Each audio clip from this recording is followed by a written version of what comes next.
যদি ভাঙতে আসার সময় যদি আমরা বাধা না দেই, কিচ্ছু না বলি, তাহলে আমরা কিন্তু মরে যাব। আল্লাহর কসম, গ্যারান্টি। আজ না হয় দুদিন পরে এই ভিডিওটা দেখানো হবে। ওরা ভাঙছিল, ওদের কোথায় দেবো তো জায়গা অনেক আগে থেকে করা আছে, কিন্তু তোদের দেবো বলে জান্নাত তৈরি করেছিলাম, যেতে পারলি না। ভিডিও সাইডে ওদের সাথে চুপ করে থাকা মানে সমর্থন দেওয়া।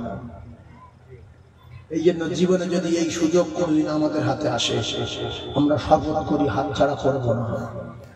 আল্লাহর জন্য জীবন দেব, আল্লাহর সম্পত্তির জন্য জীবন দেব, আর নয় জীবন নেব। সকলে বলেন ইনশাআল্লাহ, জোরে বলেন ইনশাআল্লাহ। নারে তাকবীর। আমরা বেঁচে থাকবো, মসজিদ ভেঙে দেবে বদরে।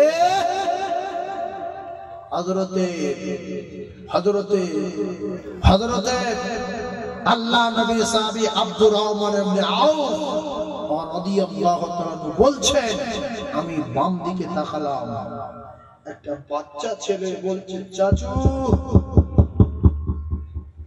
কি হয়েছে? আপনি কি আবু জেহেলকে চেনেন? বলছে, বাবু আবু জেহেল তো বড় পালোয়ান, তুমি কি জিজ্ঞাসা করছো বাপ? সে তো 1000 বাহিনী নিয়ে মুসলমান 313 জনের মারবো বলে রেডি হয়ে আছে। তা বলছে, আপনি যদি আমার একটু দেখিয়ে দেন যে কোনটা আবু জেহেল, ভাই ও মরবে নাই আমি মরবো। বলছে কারণ? বলছে আমি দুনিয়ায় বেঁচে থাকবো আর নবীর গালাগালি করবে আমি সহ্য করবো। সুবহানাল্লাহ বলেন, আরো জোরে বলেন। আব্দুর রহমান ইবনে আউফ বললেন, আমি শুনে অবাক হয়ে গেলাম। অবাক, এই টুরু বাচ্চা বলে কি? বাম দিক দিয়ে একটা বাচ্চা ছেলে বলছে, চাচু। আমি বাম দিকে তাকালাম, বলছে, চাচু আপনি কি আবু জেহেলকে চেনেন? বলে হ্যাঁ চিনি। কি হয়েছে? বলছে, চাচু গো, আমি শুনেছি সে নাকি নবীকে গালাগালি দেয়। চাচু গো, আপনি একবার দেখিয়ে দেন, হয় সে মরবে নাই আমি মরবো। আমি যতক্ষণ বেঁচে থাকবো ওর শরীর থেকে আমার শরীরটা আলাদা হতে দেব না, শুধু জড়াবো। একটা বার দেখিয়ে দেন না চাচু। আব্দুর রহমান ইবনে আউফ বললেন, আমি দুটো বাচ্চা ছেলের কথা শুনে অবাক হয়ে গিয়ে কাফেরদের দিকে লক্ষ্য করে দেখলাম আবু জেহেল জলের মাঝখানে ঘুরছে। আমি বললাম, শৈশব আবু জেহেল দুইবার বিদ্যুৎ গতিতে গিয়ে সেকেন্ডের ভিতরে জাহান্নামের টিকিট ধরিয়ে দিল। বিষ করে ছড়িয়ে দিল যে তুই নবীর গালাগালি করিস না। সেই সন্তান দুটো আল্লাহর জান্নাতে ফিরদাউসে চলে গেছে। জোরে বলো, আরো জোরে বলো।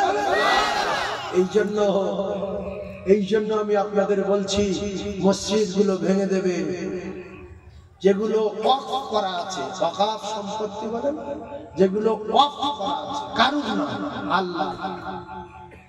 কারুর না, এই কথা বলেন না সবাই, কারুর না। মসজিদের জমি কার?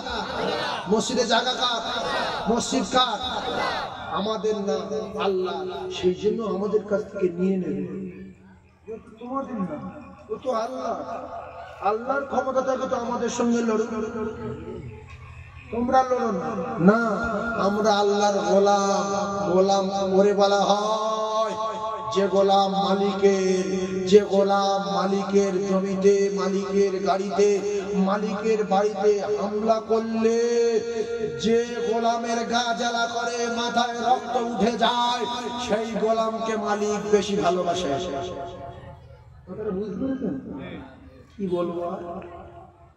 কি বলবো আমি?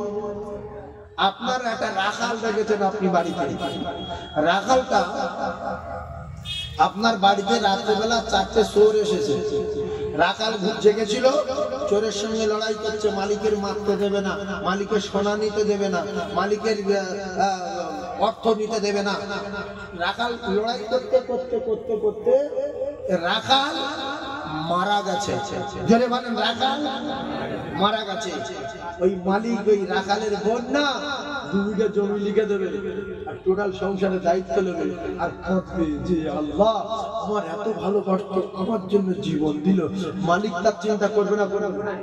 তাহলে আমরা গোলাম, আল্লাহর গোলাম, আল্লাহর জমি রক্ষা করার জন্য, আল্লাহর ঘর রক্ষা করার জন্য, আল্লাহর সম্পদ রক্ষা করার জন্য যদি কোনদিন সুযোগ আসে জীবন দেব ইনশাআল্লাহ। জয় বলেন ইনশাআল্লাহ। নারায়ে তাকবীর, নারায়ে তাকবীর। আমরা যেই জোশ নিয়ে হাত তুলে ইনশাআল্লাহ বলছি, আল্লাহর কসম ফেরেশতারা দেখছে আর আল্লাহ আসমানের মালিক তিনি সবই উম্মতের শুনছে।